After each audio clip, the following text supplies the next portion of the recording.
ጥፋት ስለሌለብኝ መናገር ያለበትን እኮ ተናገር። የምትፈልገው ነገር አለ እንዴ አንተ ከኛ ምን በእናንተ ስትጀምር ምን አገባህ አንተ? ምን አገባህ? ሄኖክ ቆይ አንተ ምን አገባህ? አበዳ በጣም አይመለከትም። ምንድን ነው ፈልገው? በጣም አፈዳ አንተ ጉልበተኛ ይሰራል እንዴ? ና አውጣ ወደዚህ። እሺ ምን ነው ሄኒ ተረጋጋ።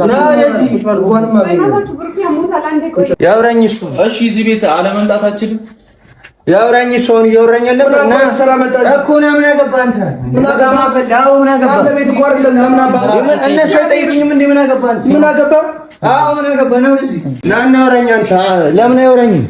ለምን ትደበቃለህ? ና እኔ ነው አውራኝ። ረፋ አንተ። እሺ እኔ ነው አውራኝ። ሀይሚና ብሩኬ እንግዲህ ዛሬንም ተጣሉ ማለት ነው። እንዴት ነው ቆየ ይሄ ነገር? ሰላም ሰላም ውድ ተመልካቾቼ እንዴት ናችሁ? ደህና ናችሁ? ከሀገር ውስጥም ሀገር ውጭም ያላችሁት እንግዲህ ያው ሰብስክራይብ በማድረግ ቤተሰብ ይሁኑ። እንግዲህ የአንድ ሰዓት ሰበር ዜና ይዤላችሁ ቀርቦ ያለሁኝ እንግዲህ ዛሬም ሀይሚና ብሩኬ ተጣልተዋል። ያው እነዛ ልጆች ደግሞ በመሀላቸው ጥልቅ የሚሉት ነገር ለምንድን ነው ደግሞ? ፍርፍር ሰራሽልኝ ፍርፍር ነው የበላሁት ብሎ ይላል። ያመጡትን 2 ኪሎ ሙዝ ይዩት። ምን 2 ኪሎ 1 ኪሎ ግማሽ ኪሎ ነው መሰለኝ። ከዛ መልሶ ያኛውንም 1 ኪሎ ሙዝ ይዞ ይመጣል። ምን አይነት ጓደኛ ብትሆኑ ነው? ቆይ እናንተ 1 ኪሎ ሙዝ ግማሽ ኪሎ ሙዝ ይዛችሁ የምትመጡት? ለዛውም ለብሩኬና ለሀይሚዬ እንዴት ነው እንደዚህ የምታደርጉት? ብሩኬ ቡቡዬ ደግሞ ቡቡዬ ፍርፍር ነው የሰራችልኝ ፍርፍር ነው የበላሁት። ምስኪን 1 ቀን እኮ ነው ፍርፍር የበላው አለችው።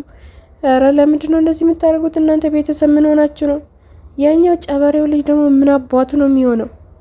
ቆይ እናንተ ከህይወታቸው ለምንድን ነው ማትወጡላችሁ? በሁለቱም ህይወት ለምን አትወጡም? እዛ ጋር ወንድምየው የተሰቃየው ይበቃታል። በቃ ይበቃል። እናንተ ከህይወቷ ውጡ እንዴ! ከህይወታቸው ውጡ። አብሮ ይኑሩበት። አብሮ መኖር ጀምረዋል አይደለ? ስለዚህ አብሮ ይኑሩበት። በቃ ተዋቸው። ሀላስ ተዋቸው በቃ። እንዴ ምንድነው ነገሩ? ወዴት እየሄዳችሁ ነው? ለምንድን ነው? ለጥላቻ ነው እንዴ የተነሳችሁት እናንተ? ቆይ ኧረ ተው፣ አቅል ግዙ። ተው እናንተ ሰገጤ ሲያስጠሉ። እናንተ በቃ ከህይወታቸው ውጡ። እዛ እንትና ሩታና አብርሃም እዛ ጋር ያሰቃያችሁ ይበቃችኋል። ወሬ ወዲ ወዳ አታመላልሱ።